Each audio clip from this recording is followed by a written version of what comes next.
وہ کبھی مولوی صاحب روتا ہے اس پر بارش نہیں ہوتی، کبھی مولوی صاحب خوب روتا ہے بارش نہیں ہوتی۔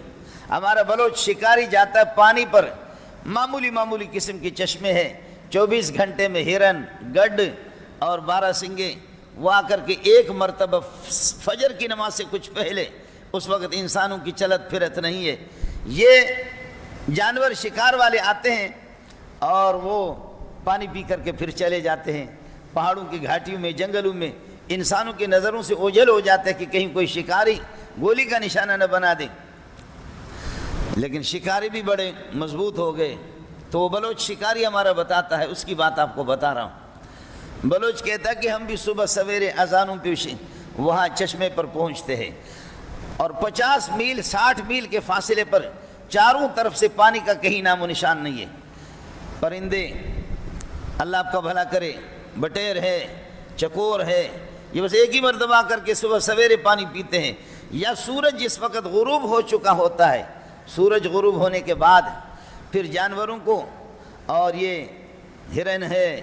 12 سنگے ہے، دیگر یہ ہے کہ جانور جن کا شکار کیا جاتا ہے حلال جانور، تو وہ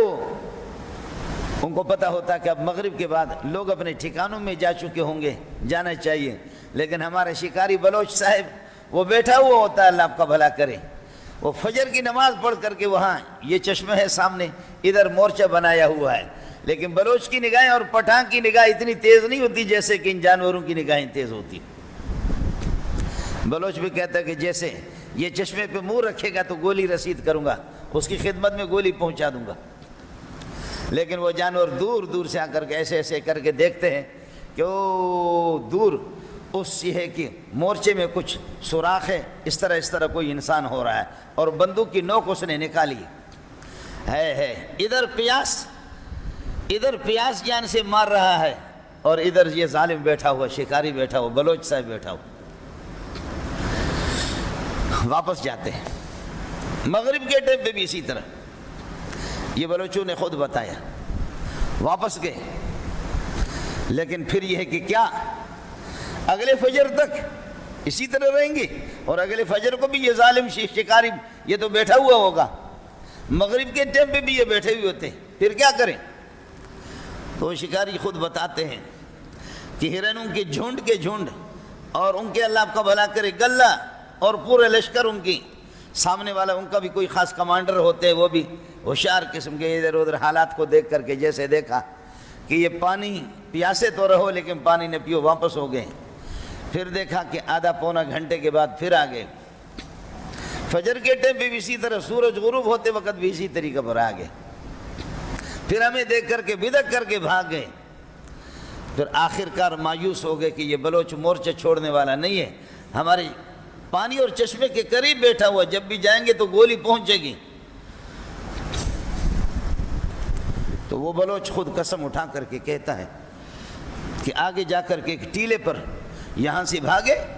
آگے جا کر کے ٹیلے پر، خدا جانے کہ مولوی صاحب بھی اس کی زبان نہیں سمجھتا، شیخ الحدیث بھی اس کی زبان کو سمجھ نہیں سکتا،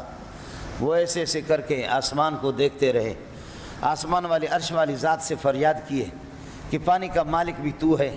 قحط سالی بھی تیری طرف سے آ جاتی ہے، اور یہ ہے کہ آبادی بارشیں بھی تیری طرف سے آ جاتی ہے، زمین پہ ظالم بیٹھے ہوئے ہیں، پانی کا ایک گھونٹ بھی ہمیں پینے نہیں دیتے، ایسے ایسے کر کے بلوچ کہتا ہے کہ آخر وہ مایوس ہو گئے، وہ تو چلے گئے، میں پانی پہ بیٹھا ہوا تھا، لیکن آدھا گھنٹہ نہیں ہوا، اللہ کی قسم بادلیں آگے، بارش ہو گئی۔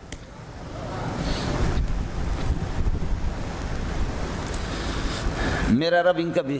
لحاظ کرتا ہے۔ ہمارے بعد ہوشیار مولوی ہوتے ہیں، ان سے کہتے صلاۃ الاستسقاء پڑھو، تو وہ یہ نہیں کہتے کہ پروردگار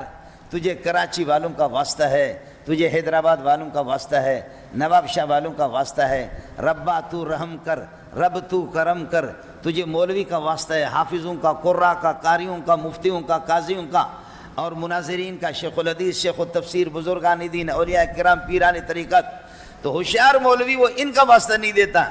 بعد ہوشیار مولوی ماہر ہوتے ہیں جن کا تعلق اللہ سے، وہ رو رو کر کے کہتے کہ پروردگار، کبھی اللہ کا بھلا کرے انسانوں کا واسطہ دیتے تب بھی بارش نہیں ہوتی، وہ کہتا ہے اللہ ہمارے پاس کچھ بھی نہیں ہے، ان جانداروں کا، ان حیوانوں کا واسطہ دے کر کے آپ سے اپیل کرتے تو بارش ہو ہی جاتی۔ یہ رب سب کا رب ہے.